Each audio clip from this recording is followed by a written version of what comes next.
Bonjour à tous. Cette session plénière du Parlement européen à Strasbourg est particulièrement dense. Nous adoptons actuellement le budget de l'Union européenne, ce budget pour 2014-2020 et donc aussi les nombreux programmes et fonds européens qui vont être mis en œuvre durant cette période. Alors, nous avons adopté mardi le cadre financier pluriannuel qui définit le budget de l'Union européenne pour 2014-2020, comme je vous le disais. Ce budget est en baisse de 3%, 3,7% exactement, presque 4% par rapport à 2007-2013. Et l'Union européenne va pouvoir difficilement assurer ses missions qui pourtant sont de plus en plus nombreuses. Garantir la solidarité entre les États membres de l'Union, gérer une monnaie commune, encourager la recherche, encourager l'innovation ou encore renforcer la protection de nos frontières par exemple. Elle pourra encore moins faire face à des dépenses imprévues, notamment en cas de catastrophe naturelle ou alors en cas de crise internationale. Malheureusement, ce budget était le seul possible alors que les États membres refusent eux-mêmes d'augmenter leur contribution au budget de l'Union européenne. Ce qui fait que nous avons fait le choix de la responsabilité parce que nous ne pouvons pas, je crois, nous permettre de repousser la mise en œuvre des programmes et des fonds européens parce que tous nos concitoyens ont bien besoin de cet argent dès le début de l'année 2014.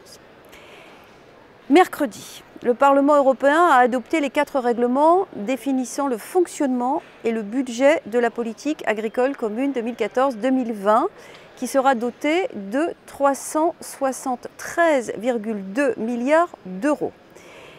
Au terme de très longues négociations dont je vous ai fait part souvent, nous avons réussi avec certains de mes collègues à introduire des mesures qui me semblent très importantes.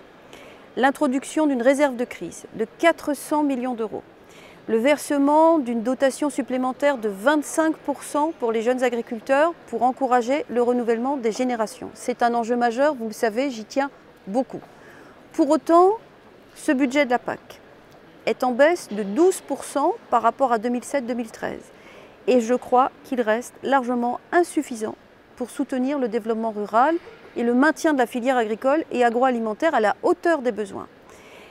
Vous me sentez déçu, je le suis. Nous sommes déçus, nous l'avons voté. Malgré cette déception, maintenant, je crois qu'il faut se tourner vers l'avenir, faire le meilleur usage possible de ces fonds.